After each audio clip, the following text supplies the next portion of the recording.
जय श्री कृष्ण। राधे राधे। कैसे हैं आप?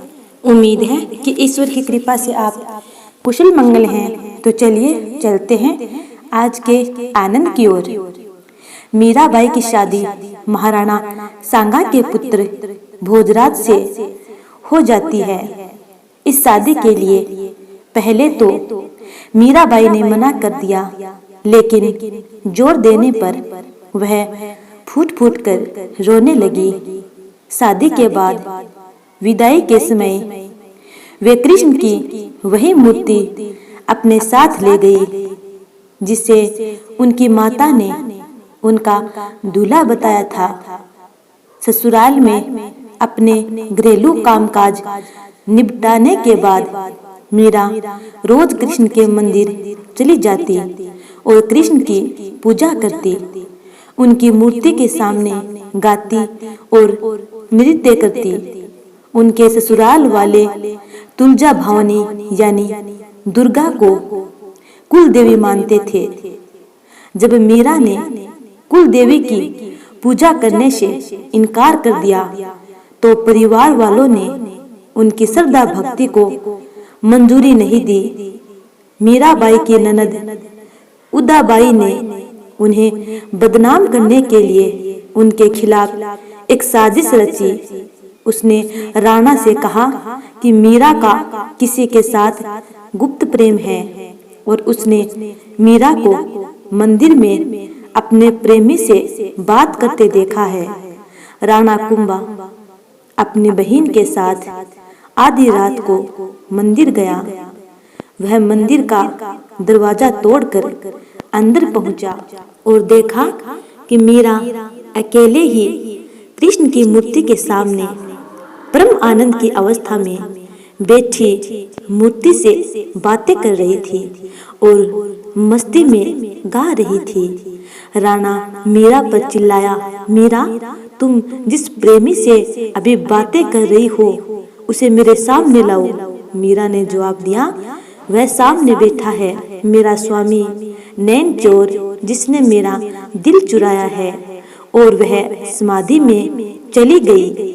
इस घटना से राणा कुंभा का दिल टूट गया, लेकिन फिर भी उसने एक अच्छे पति की भूमिका निभाई और अपनी अंतिम श्वास तक मीरा का साथ दिया।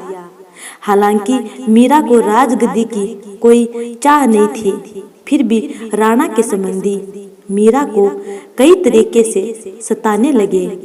कृष्ण के प्रति मीरा का प्रेम शुरुआत में बेहद निजी था, लेकिन बाद में कभी कभी मीरा के मन में प्रेमानंद इतना उमड़ पड़ता था कि वह आम लोगों के सामने और धार्मिक उत्सवों में नाचने गाने लगती थी।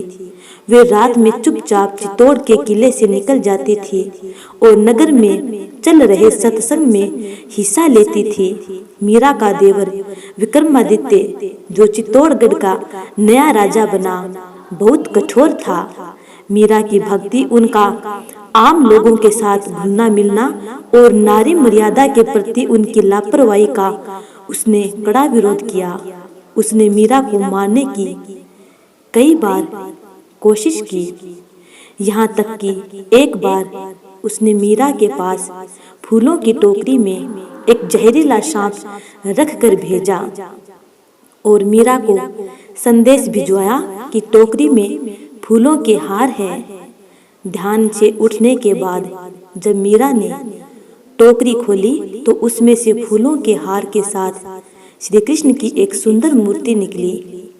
राणा का तैयार किया हुआ कांटों का बिस्तर भी मीरा के लिए फूलों का सेज बन गया।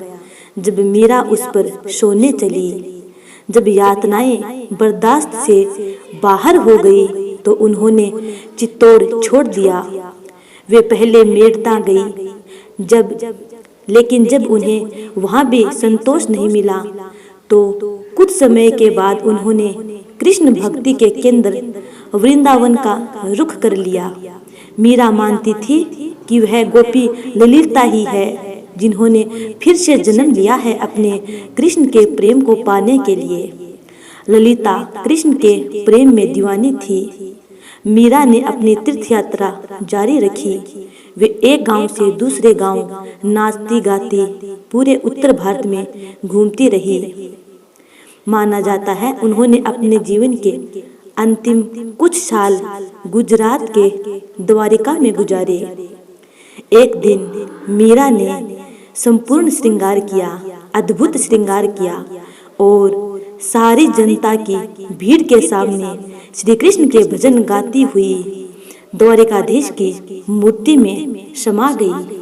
उम्मीद है कि आपको ये वीडियो अच्छी लगी है। यदि अच्छी लगी है तो लाइक कमेंट जरूर करना। आने वाली वीडियो का इंतजार करना। तब तक के लिए जय श्री कृष्ण। राधे राधे।